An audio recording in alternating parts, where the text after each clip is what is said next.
Iran's supreme leader Ayatollah Ali Khamenei has reportedly issued a direct order for a strike against Israel. This comes in retaliation for the assassination of Hamas leader Ismail Haniyeh in Tehran, as both Iran and Hamas have squarely blamed Israel. Israel has neither confirmed nor denied involvement, but as we all know, Israel has a history of targeting enemies abroad, including Iranian scientists and commanders. Now, the assassination of Haniyeh, who was in Tehran for the inauguration of Iranian President Pezeshkian, has not only shocked Iranian officials, but has exposed severe security lapses within Tehran. The attack occurred at a highly secure location, raising serious questions about not only the broader security, but what's going on with their internal security and the potential for future attacks on the Ayatollah or other high-level officials in Iran. In his first public remarks since Haniyeh's death, Khamenei made it clear that Iran would retaliate. He called the attack a severe breach and promised a severe punishment. This sentiment was echoed by Iran's new president, Masoud Pezeshkian, and other high-ranking officials who emphasized their right to defend Iran's sovereignty. Sources inside Iran, including two members of the Iranian Revolutionary Guards Corps, confirmed that the order was given during an emergency session of the Supreme National Security Council earlier today. Now, this is a bold move for Iran, as for nearly 10 months amidst the ongoing conflict in Gaza, Iran has walked a fine line by ratcheting up pressure on Israel through its proxies while avoiding direct conflict. However, in April, Iran launched its most significant attack in decades, firing missiles and drones in response to an Israeli strike in Damascus. Despite this bold move, though, Israel's defenses, along with the US, Britain, and Jordan, neutralized the threat with minimal damage. The big question now is, how will Iran respond, though? Will it opt for a calibrated strike, avoiding civilian targets and focusing on military assets around Tel Aviv and possibly Haifa? Perhaps they're hoping, like previous attacks, to just cause minimal damage while saving face. Or could we see a more robust, coordinated attack involving forces that would come out of Yemen or Syria and Iraq? I'm not entirely sure, but whatever the case, Mr. Khamenei has instructed his military commanders to prepare for both offensive and defensive operations, anticipating a potential retaliation from Israel or even the United States.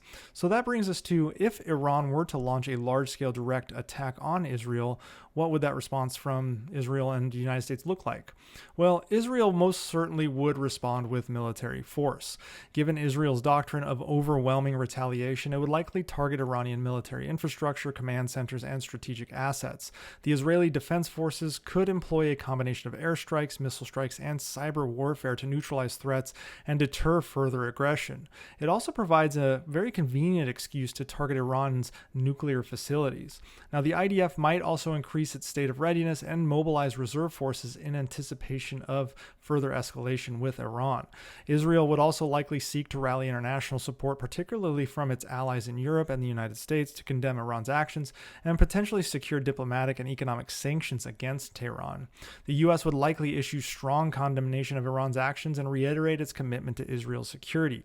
Washington would provide diplomatic, intelligence, and logistical support to Israel and reinforce the bilateral alliance that has been pretty strong even through this recent round of escalations and fighting in the Middle East. Depending on the scale of the conflict, the U.S. probably will provide military assistance to Israel, certainly in the realm of missile defense capability, but this could also include deploying additional naval and air assets to the region, increasing intelligence sharing, as I said before, and potentially participating in joint operations if it is determined that Iran is threatening American interests or forces in the region.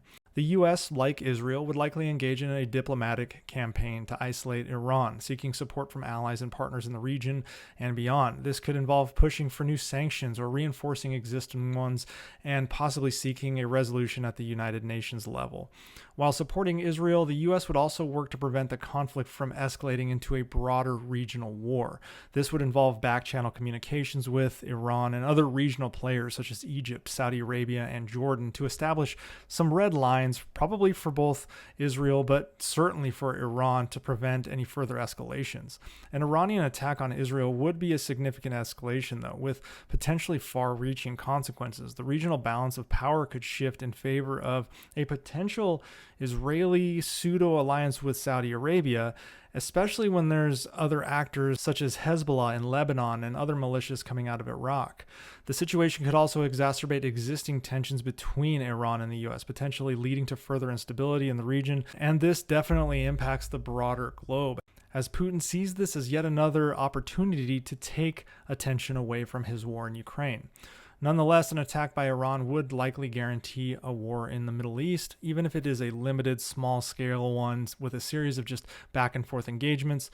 But still, there will definitely be escalations nonetheless.